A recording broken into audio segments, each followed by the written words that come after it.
I am in Lancaster, Ohio, outside of the Sherman home. This is the birthplace of General William Tecumseh Sherman and Senator John Sherman. And we're gonna go take a tour of it. Of course, General Sherman can be considered the father of modern warfare. Very controversial figure, but still important nonetheless. There's an old historical marker from 1927. Apparently the community has always respected this home and it was never in threat of being torn down like so many other important historic homes. So that's good. It's like right out front, they put a 3-inch ordnance rifle, Civil War field artillery piece.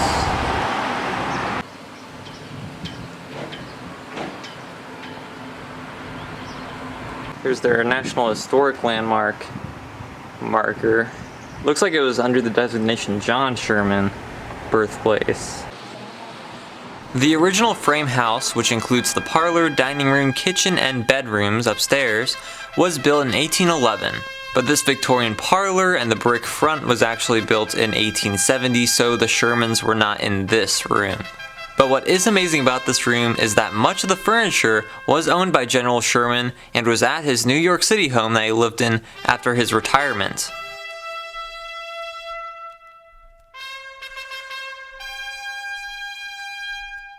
The general was born on February 8th, 1820 in this home, and the senator was born here on May 10th, 1823.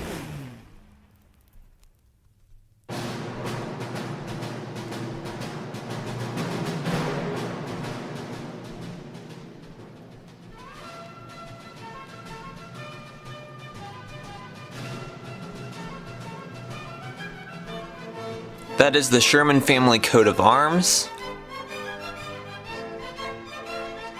Their father was Judge Charles Sherman, and this was his study, which was added onto the home in 1816. He was originally a successful lawyer and moved here to Lancaster in 1810, and was also a major in the Ohio militia during the War of 1812. After that, he sat on the Ohio Supreme Court, but died unexpectedly in 1829, when William was 9 years old.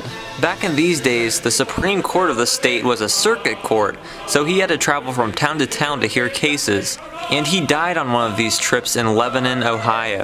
And this is the actual map of the state that he carried on his circuit routes.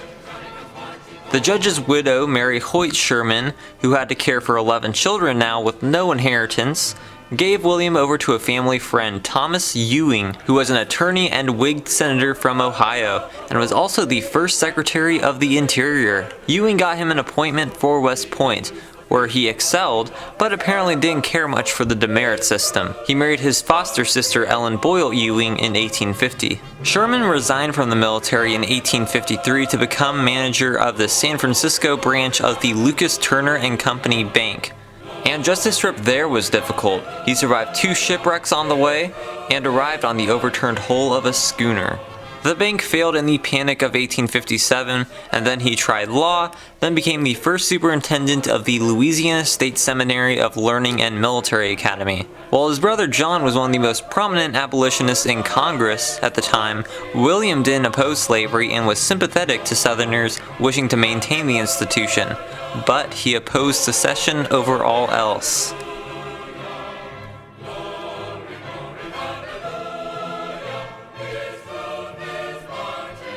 The general and senator were born in this room.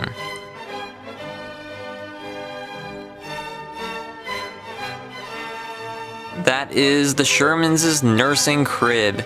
Their youngest child would sleep in this room until the next came, so this was used for little baby General Sherman. In early 1861, as Louisiana seceded from the Union, Sherman was put in the position of accepting arms surrendered to the state militia by the U.S. Arsenal at Baton Rouge, which he refused to do, and he resigned, then moved to St. Louis. Then he offered himself in the service of the Army. Sherman was first assigned as a colonel of the 13th U.S. Infantry Regiment. He was prophetic about the war. He warned many, like his brother, the Southerners he came in contact with, and Lincoln to his face, that it was going to be a much longer and bloodier war than any of them thought. And he was right. The 1870 part of the home upstairs has been turned into a really great museum. That is Ellen Sherman, the general's wife. All of these items did belong to William and Ellen in New York.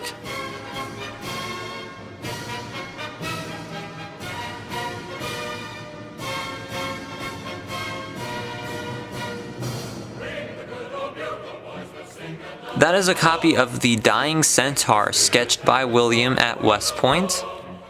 Most of these items were on General Sherman's desk at the time of his death.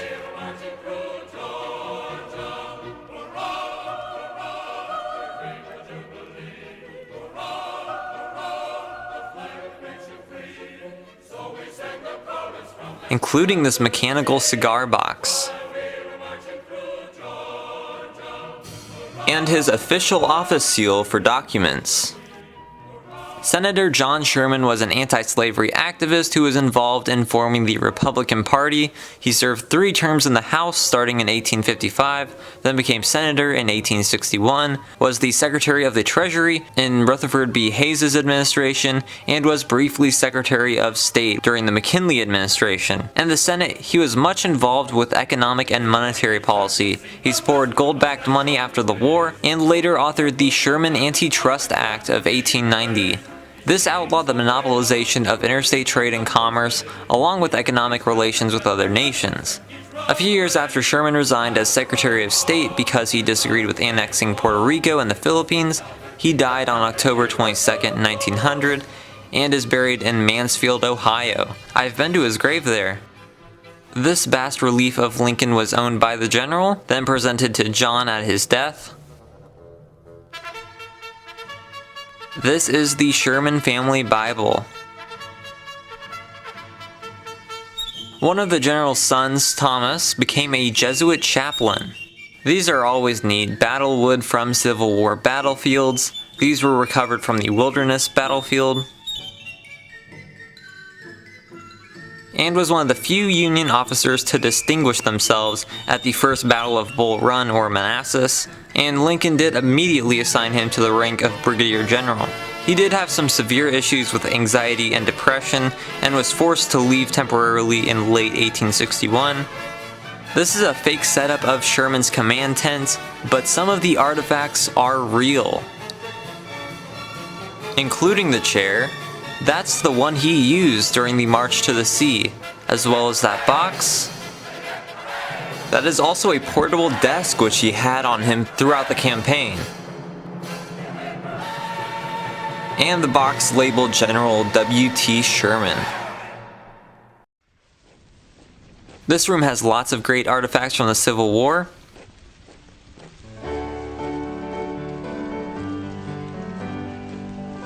After Fort Donelson, Sherman was placed with Grant in Tennessee, and was one of the leaders at Shiloh and Vicksburg. Grant and Sherman became good friends, and by the end of the war they were the 2 top Union generals.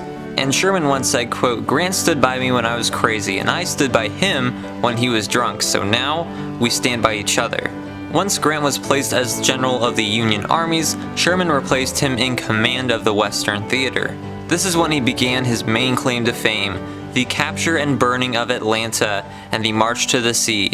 In Atlanta, Sherman ordered a civilian evacuation and the city was burned on September 2nd of 1864. Sherman's action of destroying a major economic center of the South is often considered to be the reason why Lincoln defeated McClellan in the 1864 presidential election. After Atlanta, Sherman had to get General Hood's forces away, so he sent part of the army to deal with them, while he and most of the army actually went southeast and captured Savannah in December, offering the city as a Christmas present to Abraham Lincoln. He then continued to South Carolina, captured Columbia in February of 1865, and basically burned the entire city, and then went into North Carolina. Sherman was a master of maneuver warfare and was very tactical. He was convinced that the Confederacy's ability to wage war had to be put at an end, so he used very controversial scorched earth tactics. Throughout his march through Georgia and the Carolinas, his armies destroyed about all the civilian supplies and infrastructure along the way, and he wouldn't really enforce the rules against looting. But the destruction was almost entirely property and there were few civilian injuries throughout the campaign. His total war strategies are still very controversial to this day, but many other generals have looked closely at what he did, like General Patton in World War II. William retired from the army in 1884 and then lived in New York City. That year he was also proposed as a presidential candidate for the Republican Party, but he said, quote, "I will not accept if nominated and will not serve if elected." That kind of statement is now called a Sherman-esque statement.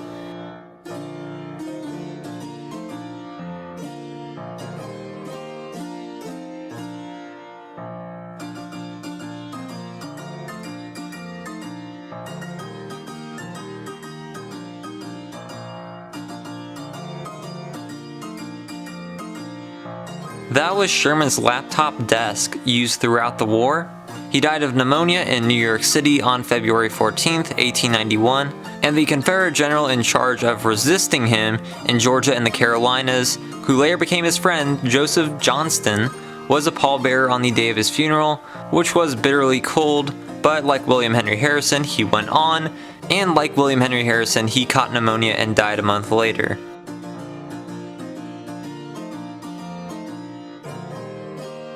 That's General Philip Sheridan's Cavalry Corps badge.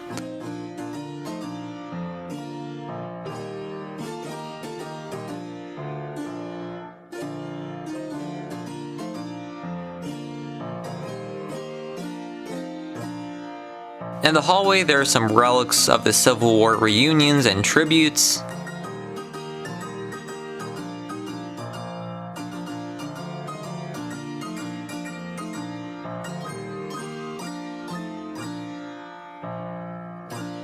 And there's a drum from a Grand Army of the Republic post.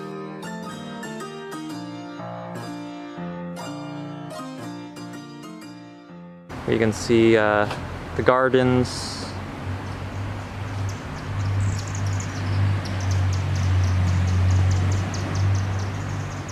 So that was the Sherman home here in Lancaster. Always love Civil War history and the historic sites where the important people were born. So this was very cool to finally see. Really great museum. Highly recommend it. It's one of the few house museums to ever, first off, let me in alone by myself. Some places have turned me away because they're not old enough. But also they just let me walk around and take photos after the tour, which was cool. But if you like this video, I have a lot of videos at Civil War historic sites, museums, as well as all sorts of other museums, historic sites, roadside attractions, etc. So please watch my other videos, subscribe, and thanks for watching.